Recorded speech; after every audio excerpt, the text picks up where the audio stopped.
Hello friends, तुमच्या सर्वांचं आपल्या डब्ल्यू अकॅडमीमध्ये स्वागत आहे. ठीक आहे, पहा आपण इतिहास व राज्यशास्त्र या विषयाचा अभ्यास करत आहोत. ठीक आहे, आतापर्यंत आपण तुमच्या इतिहासाचे 3 चॅप्टर आपण कंप्लीट केलेले आहेत. कोणते? पहिला चॅप्टर होता आपला इतिहास लेखन पाश्चात्य परंपरा. ठीक आहे, त्यानंतर आपण सेकंड चॅप्टर पाहिला तुमचा इतिहास लेखनामधील भारतीय परंपरा. ठीक आहे, या भारतीय परंपरेचा आपण त्या चॅप्टर मध्ये सर्व पॉइंटचा त्यामध्ये अभ्यास केला. त्यानंतर आपण जो तिसरा चॅप्टर होता तो तुमचा होता उपयोजित इतिहास. ठीक आहे, हा चॅप्टर देखील आपण अभ्यासलेला आहे. मग आपला जो चॅप्टर झाला तिसरा, त्यामध्ये आपण काय अभ्यासलं होतं? तर उपयोजित इतिहास म्हणजे तुमचा जो भूतकालीन जो इतिहास आहे, तुमच्या ज्या घटना आहेत त्या आपल्या वर्तमान आणि भविष्यकाळ या काळामध्ये आपल्या माणसांना त्याचा कसा उपयोग आहे, त्या संबंधीचे कोणते क्षेत्रांमध्ये त्याची विकसित प्रगती होऊ शकते. ठीक आहे, त्या संबंधित व्यावसायिक क्षेत्रे कोणती उदयास आली, या सर्व गोष्टी आपण तुमचा जो मागचा पाठ आहे तो आपण कालपर्यंत अभ्यासला उपयोजित इतिहास यामध्ये पाहिले आहे. ठीक आहे, ज्यांनी कोणी आज नव्याने जॉईन होत आहेत, जे रेग्युलर सेशन असतात, जे आता त्यांनी जॉईन केलेलं आहे, त्यांनी आपण जे अभ्यासले आहे 3 चॅप्टर, हे 3 चॅप्टर एकदा पाहून घ्या, रिवाइज करा आणि आपण चॅप्टर झाला की लगेच त्या खालचा जो तुमचा धड्याखालील पाठ्यपुस्तकामध्ये स्वाध्याय आहे तो स्वाध्याय देखील अभ्यासला आहे, ते देखील सर्वांनी एकदा पाहून घ्या. ठीक आहे, तसेच पहा आज आपण तुमचा जो 4था चॅप्टर आहे, ठीक आहे, पहा तुमचा इतिहासामधला 4था चॅप्टर कोणता आहे? भारतीय कलांचा इतिहास. हा आपण अभ्यासणार आहोत. पहा भारतीय कलांचा इतिहास हा तुमचा 4था चॅप्टर आजपासून आपण इतिहासाचा अभ्यासाला सुरुवात करणार आहोत. पहा त्या चॅप्टर मध्ये आपण कोणत्या गोष्टी अभ्यासणार आहोत? तर पहा पहिलं म्हणजे आपल्याला आता भारतीय कलांचा इतिहास हा चॅप्टरचा आपल्या पाठाचं नाव आहे, पण नेमकं कला म्हणजे काय हे तुम्हाला समजलं पाहिजे. नंतर काय आहे? भारतातील द्रुककला परंपरा, म्हणजे द्रुककला काय असतं, द्रुककला परंपरा ही कोणती परंपरा आहे हे पाहून घेऊयात आपण. त्यानंतर तुमचा तिसरा पॉइंट असेल भारतातील ललित किंवा अंगिक कला परंपरा हे काय आहे हे तुम्हाला समजून सांगितलं जाईल ह्या म्हणजे पॉइंट मध्ये. तसेच 4था पॉइंट आहे तुमचा कला, उपयोजित कला आणि व्यवसायाच्या संधी. पहा यामध्ये तुम्हाला काय सांगितलं असेल, जसं आपण मागच्या धड्यामध्ये उपयोजित इतिहासामध्ये जशा आपण उपयोजित इतिहासामुळे व्यवसायाचे जे क्षेत्र आहे त्यामध्ये कोणकोणत्या संध्याच्या व्यावसायिकाच्या ज्या कोणकोणत्या संधी निर्माण झाल्या त्या पाहिलं. त्याचप्रमाणे आपण कलांमुळे ज्या कला होत्या त्या कलांमुळे कोणकोणत्या संधी प्राप्त झाल्या पहा व्यवसायामध्ये, हे देखील ह्या पॉइंट मध्ये पाहणार आहोत. इथपर्यंत सर्वांना क्लिअर आहे की आपण आतापर्यंत काय काय पाहणार आहोत, कोणत्या गोष्टी. ठीक आहे, चला तर आता पहा आपण सुरुवात करूया. कला म्हणजे काय? ठीक आहे, पहा स्वतःला आलेले अनुभव. पहा कला म्हणजे काय? एखाद्याला आता मी तुम्हाला पहिल्यांदा सांगते, एखाद्याला समजा फॉर एक्झाम्पल एखाद्याला चित्रकलामध्ये कसा रस असेल, एखाद्याला हस्तकला अवगत असते. ठीक आहे, एखाद्याची शिल्पकला अवगत असते. ठीक आहे, आता हे सगळे काय झाले, एक्झाम्पल मी उदाहरण सांगले कलेचे. मग हे सगळे जी कला आपल्यात अवगत होते ती कुठे होते? आपण कुठे एखाद्याला नृत्यकला अवगत असते, मग त्याने नृत्य आधी कुठेतरी पाहिलेलं असतं, अनुभवलेलं असतं. ठीक आहे, त्याच्या डोळ्यासमोर ते दृश्य सर्व झालेलं असतं कोणाचं तरी. ठीक आहे, त्याने नृत्यकलेचा एकदा एक्सपिरियन्स अनुभव घेतलेला असतो, त्यानंतर तो शिकलेला असतो ना. मग ह्या सर्व काय कलेमध्ये. मग कला म्हणजे काय येतं तुमचं स्वतःला आलेला अनुभव आणि त्यातून प्राप्त झालेले ज्ञान, तसेच मनातील भावभावना इतरांपर्यंत पोहोचवाव्या ही प्रत्येक व्यक्तीची सहज प्रवृत्ती असते. हे काय असते पहा. मग कला म्हणजे ह्यांनी काय सांगितलंय, जे स्वतःला आलेले अनुभव असतात आणि त्यातून त्या अनुभवामधून आपल्याला जे ज्ञान प्राप्त होतं. ठीक आहे, मग ते अवगत झालेलं आपल्याला ज्ञान हे काय असतं, ते तसेच मनातील भावभावना इतरांपर्यंत, ह्या भावभावना ज्या आपल्याला एखादं चित्रकार असतं, मग तो चित्रकार काय करतो, भावभावना म्हणजे त्याच्या मनातील भावना इतर सर्वांपर्यंत पोहोचवून कशाद्वारे पोहोचवतो, त्याच्या चित्राद्वारे, पेंटिंगद्वारे पोहोचवतो. मग हे इतरांपर्यंत पोहोचवाव्या ही भावना प्रत्येक व्यक्तीची मनामध्ये असते. ठीक आहे, या सहज प्रवृत्तीच्या प्रेरणेतून जेव्हा एखादी सौंदर्यपूर्ण निर्मिती केली जाते तेव्हा तिला काय म्हणतात, कला म्हणतात. अगदी बरोबर आहे. मग आपल्याला जी गोष्ट अवगत आहे ती सर्वांसमोर पोहोचवावी, सर्वांपर्यंत पोहोचवावी, ही काय असते मनामध्ये प्रत्येकाची कशी असते एक भावना असते, ठीक आहे. मग या भावनेतून ती गोष्ट पोहोचवण्यासाठी जी एक निर्मिती केली जाते, समजा चित्रकार चित्र निर्मिती करतो, नृत्यकार असतो जो नृत्यकला करतो तो नृत्य सादर करतो, म्हणजे ते त्याच्याकडे जी कला आहे तो ती इतरांपर्यंत पोहोचवण्याचा काय करतो प्रयत्न करत असतो, ठीक आहे. मग या गोष्टीला काय म्हणतात तर कला असे म्हटले जाते, ठीक आहे. आता नेक्स्ट पहा, कला निर्मितीच्या मुळाशी कलाकाराची काय काय असते पहा, कोणते कोणते पॉइंट महत्वाचे. कला निर्मितीच्या मुळाशी कलाकाराची कल्पकता म्हणजे कल्पना म्हणजे विचार करण्याची क्षमता, संवेदनशीलता, भावनाशीलता आणि कौशल्य हे घटक अत्यंत महत्त्वाचे असतात. पहा मी ज्या शब्दांना अंडरलाईन करते त्या शब्दांना तुम्ही देखील पुस्तकामध्ये अंडरलाईन करा, जेणेकरून तुमच्या परीक्षेच्या वेळेस तुम्हाला जर वेळेअभावी तुम्हाला सर्व वाचता नाही आलं, तुमचा अभ्यास जरी नाही झाला, ठीक आहे, तुम्ही पण हे जे पॉइंट लक्षात ठेवले तरीही तुम्हाला पेपर व्यवस्थित अगदी लिहिता येईल पॉइंट नुसार. तसेच पहा, तुम्ही जेव्हा एक्झाम मध्ये उत्तर लिहिता ना तेव्हा काय करायचं पहा, तुम्ही समजा फॉर एक्झाम्पल तुम्हाला प्रश्न आला कला म्हणजे काय, तुम्ही हे पॉइंट वाईज आन्सर लिहिले, ठीक आहे. हा पॉइंट टाकायचे, मी यासाठी हे असे सिम्बॉल दिले तुम्हाला म्हणजे तुम्हाला कळेल. हा तुमचा फर्स्ट पॉइंट टाकणार, तुम्ही सेकंड टाकणार, हा थर्ड टाकणार, ठीक आहे. आणि हे लेक्चर तुम्ही नंतर रिवाइज करत चला, ठीक आहे. तुमच्या परीक्षेच्या वेळेस मध्ये हा ते तुम्ही लेक्चर रिवाइज करत चला, जेणेकरून तुम्हाला विसर पडणार नाही, तुमच्या स्मरणात राहील, ठीक आहे. मग पहा, तुम्ही जर परीक्षेच्या वेळेस हे असं पॉइंट वाईज लिहून घेतलं आणि जे महत्त्वाचे शब्द आहेत त्याला जर अंडरलाईन केली तर परीक्षक जो असतो काय करतो मग त्याला समजेल, पहा या मुलाने की बाबा अंडरलाईन पण केलेले आहेत मेन शब्द. मग परीक्षक तुमचं एवढं सगळं वाचत बसणार नाही, तो तुमचे मेन शब्द बघेल आणि तुम्हाला हलक्या हाताने कसे तुम्हाला फ्रीली मार्क रिमाइंडर मार्क देऊन टाकेल, ठीक आहे. सो महत्त्वाच्या शब्दांना अंडरलाईन करत चला, नेहमी सवय चांगली आहे ही. नेक्स्ट पहा, ध्रुव कला आणि ललित कला यांना काय म्हटलं जातं पहा, ध्रुव कला आणि ललित कला यांना ध्रुव कला आणि ललित कला अशी कला प्रकारांची काय आहे दोन ह्याच्यात विभागणी केलेली आहे. पहा कलाची विभागणी कशी केलेली आहे पहा, दोन टाइप मध्ये केलेली आहे. इथं पहिला टाइप घेऊयात, इथं दुसरा टाइप घेऊयात. पहिला काय टाइप आहे ध्रुव कला, ठीक आहे. आता सेकंड टाइप काय ललित कला. मग आता हे ललित कला म्हणजे काय, ध्रुव कला म्हणजे काय हे आपण पाहून घेऊयात, ठीक आहे. ललित कला म्हणजे काय आणि ध्रुव कला म्हणजे काय हे दोन्ही आपण पाहूयात, ठीक आहे. ललित कलांना अंगिक कला असे देखील म्हटले जाते, ठीक आहे. मग तुम्ही इथं कंसात दिलं, तुम्ही परीक्षा जरी असं केलं ना हे कलांचे टाईप कुठले तुम्हाला विचारला ना हा प्रश्न तुम्ही असं काढून घ्या, म्हणजे तुम्हाला परीक्षा खरंच तुम्हाला अजिबात तुमचे मार्क कट करणारच नाही, ठीक आहे. अंगिक कला पण असं काय म्हटलं जातं, ठीक आहे. हे मी त्याला हायलाइट करते म्हणजे तुम्हाला समजेल. ललित कलाला अंगिक कला देखील असं म्हटले जाते. पहा, ध्रुव कलांचा उगम कुठून झालाय, प्रागैतिहासिक काळात झालेला आहे.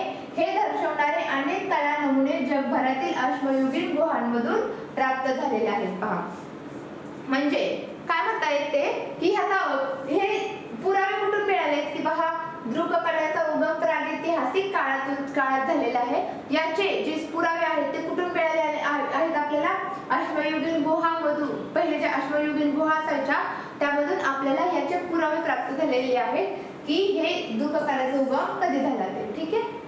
चला मग नेक्स्ट पाहूया. आता लोककला आणि अभिजात कला यातला फरक काय पाहून घेऊयात. आता पहा, लोककला काय असते आपल्याला तुम्हाला माहिती आहे, लोककला ज्या असतात ते कुठे असतात आपल्या दैनंदिन रोजच्या जीवनावरती असतात हे, ठीक आहे. आणि अभिजात कला म्हणजे काय असतं थोडक्यात सांगते मी. अभिजात कला म्हणजे काय असतं, एखादी कला जर आपल्याला अवगत येण्यासाठी जे आपल्याला प्रशिक्षण घ्यावं लागतं. पहा खूप दिवस प्रशिक्षण, समजा आपण अभ्यास करतो, ठीक आहे, 10वी पर्यंत अभ्यास केला, ठीक आहे. समजा किंवा आपण सिंपल उदाहरण घेऊयात, समजा तुम्हाला गिटार वाजवायची आहे, ठीक आहे. मग तुम्ही जर तुम्हाला सर्वच ज्ञान त्या गिटारचं पाहिजे असेल, ठीक आहे, किंवा तुम्हाला कथ्थक शिकायचं आहे, तुम्हाला भरतनाट्यम शिकायचं आहे, मग हे कसं आहे तुम्ही अनुभवलं, एकदा तुमच्या डोळ्यासमोर एखाद्याने ते नृत्य केलं की तुम्हाला अवगत होतं असं आहे का नाही. त्याच्या काही बारीक सारीक गोष्टी आहेत, ह्या सर्व गोष्टी शिकण्यासाठी तुम्हाला कितीतरी वर्ष काय करावं लागणार आहे, त्याचं प्रशिक्षण घ्यावं लागणार आहे. मग बऱ्याच वर्ष प्रशिक्षण प्रशिक्षण घेऊन ज्या कला अवगत होतात त्याला काय म्हणतात, अभिजात कला असं थोडक्यात म्हटलं जातं. पहा आता यांनी काय सांगितले, कलेच्या लोककला आणि अभिजात कला अशा दोन परंपरा मानल्या जातात. ह्या काय मानल्या जातात, परंपरा मानल्या जातात. ठीक आहे. आता काय हे काय होतं आपलं, कला ह्याचे काय हे दोन विभागणी केलेली आहे. ठीक आहे. हे काय तुमचे ते विभागणी केलेली होती आणि ह्या काय तुमच्या परंपरा आहेत. ह्या दोन काय परंपरा सांगितलेल्या आहेत. ठीक आहे. पहा, लोककला ही एक अश्मयुगीन काळापासून अखंडितपणे चालत आलेली काय आहे, परंपरा आहे. पहा त्यांनी सांगितले लोककला कधीपासून परंपरा चालू आहे तुमची, अश्मयुगीन काळापासून ही अवगत आलेली परंपरा आहे. ठीक आहे.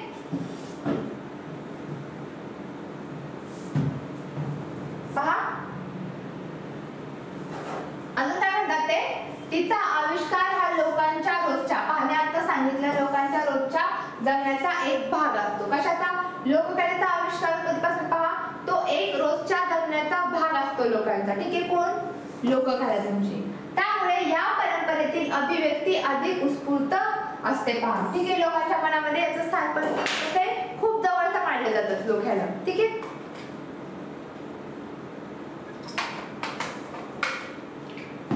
पहा आता, लोककलेची निर्मिती समूहातील लोकांच्या प्रत्यक्ष सहभागातून होते. पहा ते काय म्हणतात, लोककलेची निर्मिती कशी होती, म्हणजे लोककला शब्दातच आहे. पहा हे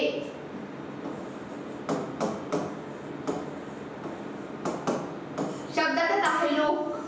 लोक म्हणजे काय आला तुमचा, समूह. म्हणजे एकट्या माणसाला अवगत असलेली कला आहे का, नाही. मग लोककला कशी आहे, सर्व समूहाने मिळून जी कला निर्माण केलेली असते ते त्यालाच काय म्हणतात आपण, लोककला म्हणतो. म्हणून ते म्हणतात काय, हे लोकांच्या प्रत्यक्ष सहभागातून तयार म्हणजे निर्माण झालेली कला असते ही. आता अभिजात कला म्हणजे काय, पहा सांगता येते, ही प्रमाणित नियमांच्या चौकटीत बांधलेली असते. पहा त्याला काहीतरी नियम असतात. पहा तुम्हाला प्रत्येक भरतनाट्यम शिकायचं म्हटलं, तुम्हाला चित्रकला शिकायची म्हटली, त्याला काहीतरी नियम असतात, अटी असतात. पहा त्याचे काहीतरी लिमिट असते त्याचे, की त्याला काहीतरी पहा भरतनाट्यम शिकायचं म्हटलं तर कसाही फ्री डान्स करून जमेल का, त्याच्या काहीतरी हाताचे ठीक आहे हावभाव असतात, ते डोळ्यांचे वगैरे एक्सप्रेशन. ठीक आहे. त्याचप्रमाणे पहा ती आत्मसात करण्यासाठी दीर्घकालीन प्रशिक्षणाची आवश्यकता असते. पहा मी मगाशी म्हणलं त्यासाठी काय बरेच दिवस बरेच वर्ष तुम्हाला काय करावं लागतं, त्या गोष्टींचं प्रशिक्षण घ्यावं लागतं एखाद्या कलेचं, आणि मग तुमची अभिजात कला तुम्हाला अवगत होईल. ठीक आहे. हेच त्यांनी इथं सांगायचा प्रयत्न केला आहे. ठीक आहे. पहा आता कलाशैली म्हणजे काय. ओके. पहा कलाशैली, कला निर्मितीची प्रत्येक कलाशैली म्हणजे काय, कला निर्मितीची प्रत्येक कलाकाराची स्वतंत्र पद्धत म्हणजे शैली असते. पहा कलाशैली म्हणजे काय असते, की एखाद्याला जी कला अवगत असते पण तो ती कला पार पाडताना पहा त्याच्या काहीतरी टेक्निक असतात, काहींची प्रॉपर पद्धत असते, ते म्हणजेच कलाशैली. थोडक्यात पहा कला निर्मितीची प्रत्येक कलाकाराची स्वतंत्र पद्धत असते, म्हणजेच काय असते, शैली असते. ठीक आहे. एखादी पद्धत जेव्हा परंपरेचे स्वरूप धारण करते तेव्हा ती पद्धत विशिष्ट कलाशैली म्हणून ओळखली जाते. ठीक आहे. म्हणजे समजा एखादी पद्धत असते, ठीक आहे, एखादी प्रोसेस असते, ठीक आहे, मग ती पद्धत जेव्हा परंपरेचे स्वरूप धारण करते म्हणजे ती जी पद्धत आहे ती लोक कंटिन्यू काय करतात, एका पिढीकडून दुसऱ्या पिढीकडे, तिसऱ्या पिढीकडून चौथ्या पिढीकडे अशा परंपरांवर ती पद्धत वापरत जातात, तेव्हा ती काय होती, ती पद्धत कशात मोडते, तुमची परंपरामध्ये मोडते. ठीक आहे. जी पद्धत असते कंटिन्यू वापर केला त्याचा लोकांनी तर ती कशात मोडते, परंपरामध्ये धारण होते, मोडली जाते. आणि मग ती विशिष्ट पद्धत काय होते, एखादी त्या पद्धती त्या गोष्टीसाठी ती कलाशैली म्हणून ओळखली जाते. समजलं सर्वांना, कलाशैली म्हणून कशी ओळखली जाते. पहा प्रत्येक संस्कृतीमध्ये वेगवेगळ्या कालखंडाशी आणि प्रदेशाची निगडीत असलेल्या वैशिष्ट्यपूर्ण कलाशैली विकसित होतात. पहा काय म्हणतात ते, प्रत्येक संस्कृतीमध्ये, भारतात पहा एकच संस्कृती नाही, भारतात खूप विविध संस्कृती आहेत. ठीक आहे लोकांच्या, म्हणजे प्रत्येक संस्कृतीमध्ये वेगवेगळ्या कालखंडाशी इतिहासकालीन पासून पण पहा वेगवेगळ्या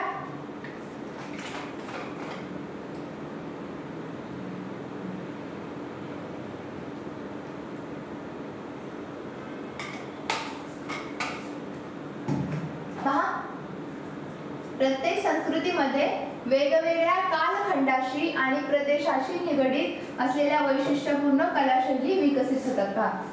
वेगवेगळे कालखंड आणि प्रदेशाची ज्या त्या प्रदेशाशी निगडीत पण कशा कलाशैली कशा होतात विकसित होतात वेगवेगळ्या. ठीक आहे. त्या शैलींच्या आधारे त्या त्या संस्कृतीमधील कलेच्या इतिहासाचा अभ्यास करता येतो. कशाच्या आधारे?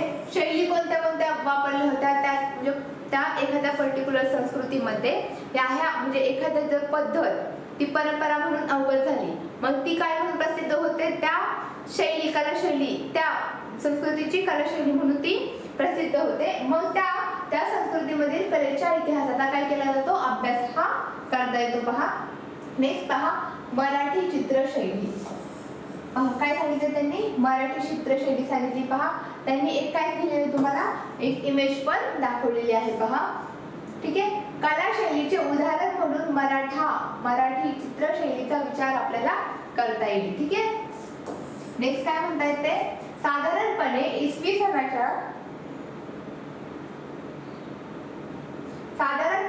इसवी सनाच्या 17व्या शतकाच्या उत्तरार्धात मराठी चित्रशैली विकसित होण्यास सुरुवात झाली पहा. कधी? 17व्या शतकात. कोणाचा विकास झाला पहा? होण्यास मराठा चित्रशैलीचा विकास होण्यास सुरुवात झाली पहा. या शैलीतील चित्रे रंगीत असून ते रंगीत होते पहा. ब्लॅक अँड व्हाईट मध्ये ते रंगीत असून ती भित्ती चित्र आणि हस्तलिखितांमधील लघु चित्रांच्या स्वरूपातील आहेत पहा. ही जी शैली आहे ती विकसित झाली. ठीक आहे. मग पण ही कशाच्या स्वरूपात आहे? आता आपण ह्याचा विचार करतो. ठीक आहे. आपण ह्याचा विचार करतो, अभ्यास करतो. ठीक आहे. मग आपल्याला हे कसे आपल्या मागच्या जनरेशननी म्हणजे आपल्या पूर्वजांनी हे जतन करून ठेवलेले आहे सर्व गोष्टी, म्हणून ते आपल्याला अभ्यासायला मिळत आहे. ठीक आहे. मग त्यांनी ते जतन करून ठेवले. मग ही जी कला आहे तुमची मराठी चित्रशैली, मग ही कला त्यांनी कशी जतन करून ठेवलेली आहे? कशाच्या स्वरूपात आहे हे सगळं? तर तुमच्या भित्तिचित्र आणि हस्तलिखितांमधील लघुचित्र यांच्या स्वरूपात आहे. ठीक आहे. वाई तुम्हाला माहित असेल, वाई, मेणवली, सातारा यांसारख्या ठिकाणी जुन्या वाड्यांमधून या सर्व जी भित्तिचित्रे हे आपल्याला बघायला भेटतं. ठीक आहे. कुठे कुठे भेटतात? वाईला, मेणवली आणि सातारा या ठिकाणी जुन्या वाड्यांमधून भेटतं पहा. हे ते चित्र तुम्हाला दाखवली आहेत पहा. तुम्हाला हे चित्रशैली मराठा चित्रशैली. ठीक आहे. पहा मराठा चित्रशैलीवर राजपूत चित्रशैलीचा आणि युरोपीय चित्रशैलीचा जास्त प्रभाव पडलेला होता. कशाचा? राजपूत आणि युरोपीय चित्रशैलीचा जास्त अधिकाधिक प्रभाव पडलेला दिसून येतो पहा. मग हा प्रभाव कशातून दिसून येणार आहे? त्याचे भित्तिचित्रे आहेत, लघुचित्रे आहे, यातून तो दिसून येणार आहे पहा. एखादी विशिष्ट चित्रशैली ज्या काळात विकसित झाली असेल त्या काळातील राहणीमान पहा. एखादी विशिष्ट चित्रशैली ज्या काळात विकसित झाली असेल त्या काळातील राहणीमान, पोशाख, रीतिरिवाज इत्यादी गोष्टीचा अभ्यास त्या चित्रशैलीतील चित्रांच्या आधारे करता येतो पहा. काय सांगितलं त्यांनी? खूप महत्त्वाचा पॉईंट सांगितलाय पहा.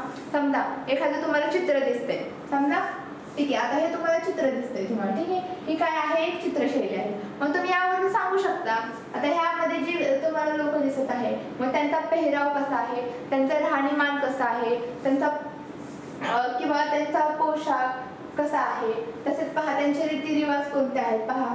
ठीक आहे. ह्या सर्व गोष्टी कुठून दिसतात तुम्हाला?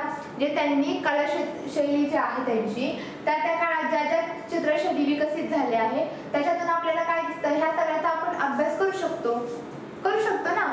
आता एखाद्या तुम्हाला चित्रशैलीत तुम्हाला जर भित्तिचित्रे, तुमचे जे भित्तिचित्रे असतील तुमचे, अजून काय सांगितलं त्यांनी? हस्तलिखितामध्ये जे लघुचित्रे असतात, हे सर्व जर आपल्या समोर आले, आपल्या समोर जर ते ठेवले तर त्या चित्रांवरून आपण तिथल्या लोकांचं राहणीमान कसं होतं, त्यांचा पोशाख कसा होता, त्यांच्या काळातील रीतिरिवाज कसे होते, या सर्व गोष्टीचा एक आपण तर्क लावू शकतो, एक अभ्यास तर करू शकतो. ठीक आहे. हे त्यांनी या पॉइंट मधून सांगितलेलं आहे पहा. ओके. नेक्स्ट पहा भारतातील दृक्क कला परंपरा. आपण हा दुसरा पॉइंट पाहणार आहोत या धड्यातला, भारतातील दृक्क कला परंपरा. ठीक आहे. आतापर्यंत आपण काय पाहिलं ज्या ज्या कला म्हणजे काय हे पाहिलं. ठीक आहे, मग कला म्हणजे काय असतं पहा, आपण पाहिलं की आपल्या समोर जो अनुभव, एखादा अनुभव येतो. ठीक आहे, आपण जो एखादा अनुभव घेतो आणि त्यातून जे आपल्याला ज्ञान प्राप्त होतं. ठीक आहे, मग हे ज्ञान आपल्याला इतरांपर्यंत पोहोचवावं, हे आपल्या सर्व मानवांमध्ये काय असते, ही भावना असते. ठीक आहे, मग या भावनेतून आपण जे कलाकृत्य करतो, एखादं वर्णन किंवा एखादा चित्रकार असेल तर काय करतो, तो चित्र काढतो. ते मग त्याने जे सौंदर्य निर्माण केलेलं असतं ते म्हणजेच काय असते, आपली कला असते. ठीक आहे, हे आपण पाहिलं. कलेची कोणत्या ह्याच्यात विभागणी केली जाते ते पाहिलं. कलेची परंपरामध्ये कोणकोणत्या विभागणी केली जाते, तुमच्या लोककला असू द्या.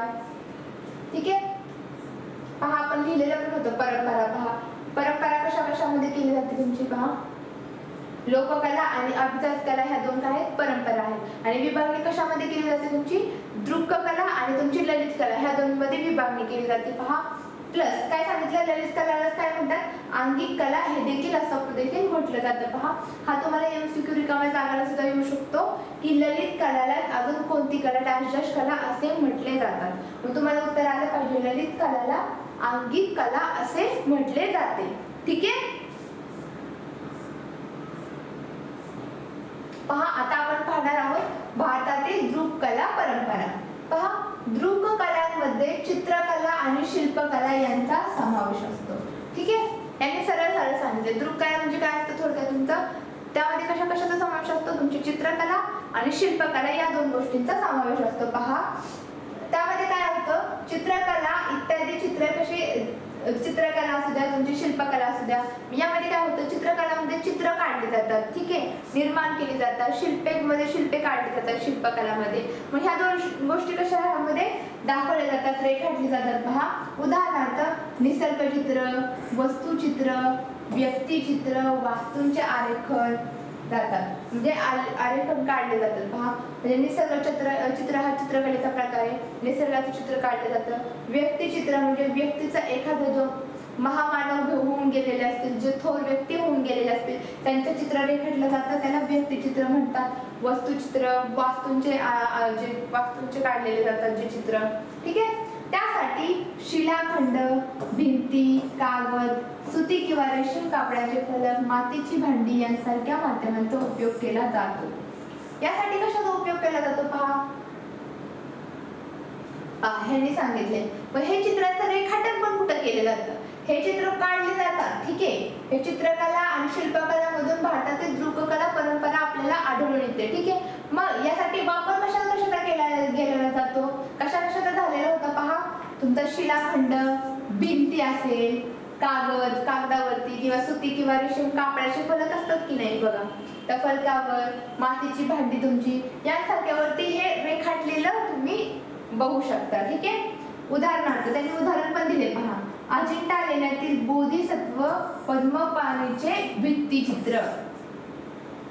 कुठले, अजिंठामध्ये भिंतीवरच आहे, भित्तिचित्र नावाचं ते तुम्हाला भिंतीचा उपयोग केलेला आहे म्हणून नीट लिहिते. पहा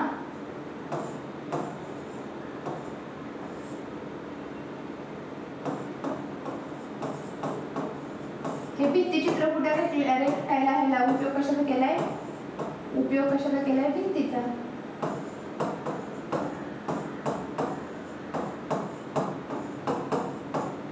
समज मला हे काय उदाहरण आहे, इथं पहा भिंत सांगितली. मग काही लोक काय करायचे, हे कागदाचा वापर करून हे चित्र रेखाटायचे, त्यांची शैली त्याच्यावरती रेखाटायचे. काही जण भिंतीचा वापर करायचे, काही जण सुती किंवा रेशमी कापडाच्या फलकेचा वापर करायचे आणि त्यांची दृक्कला परंपरा ते चालू ठेवायचे. ठीक आहे, नेक्स्ट पहा लोकचित्रकला शैली. पहा अश्मयुगीन काळापातील गुहाचित्रे अनेक देशांमध्ये आढळून येतात. पहा भरपूर देशांमध्ये अश्मयुगातील गुहाचित्रे म्हणजे गुहांमध्ये लोक पहिले काय करायचे, पहा ते गुहामध्ये पण चित्रे आहेत. पहा भरपूर आपल्या तुम्हाला जर तुम्ही सर्च केलं तर तुम्हाला पण पहा भरपूर अशी चित्रे भेटतील जे गुहेतले असतील. कुठल्या अश्मयुगीन काळामध्ये लोकांनी मानवांनी म्हणजेच आपल्या पूर्वजांनी जे काढलेले आहेत ते तुम्हाला पाहावयाला भेटतील. ठीक आहे, पहा भारतामध्ये मध्य प्रदेश, आता भारतामध्ये कुठे कुठे आढळून येतात पहा गुहाचित्रे आपल्याला. मध्य प्रदेश मध्ये आढळून येतात, तुमच्या उत्तर प्रदेश मध्ये आढळून येतात, बिहार मध्ये येतात, उत्तराखंडमध्ये येतात, कर्नाटक, आंध्र प्रदेश आणि तेलंगणा या राज्यांमध्ये गुहाचित्रे असणारी स्थळे आहेत पहा. गुहाचित्रे असणारी स्थळे आहेत म्हणजे काय, म्हणजे त्या स्थळांच्या तिथं गुहेमध्ये जे आश्मयुगीन काळातली गुहा आहेत त्या गुहेमध्ये काय जे चित्र त्या पूर्वजांनी रेखाटली आहेत ती अजूनही आहेत. ठीक आहे. कुठे कुठे मध्य प्रदेश, उत्तर प्रदेश, बिहार, उत्तराखंड, कर्नाटक, आंध्र प्रदेश आणि तेलंगणा या ठिकाणी. ओके. आता पहा मध्य प्रदेशातील आता कुठली कुठली फेमस आहेत पहा, हे तुम्हाला विचारलेलं आहे. मध्य प्रदेशातील भीमबेटका येथील गुहाचित्रे प्रसिद्ध आहेत पहा. कुठली असं तुम्ही लिहून ठेवत चला, तुमच्या पुस्तकाच्या साईडला लिहून ठेवत चला, एका कोपऱ्यात तुम्हाला कळेल.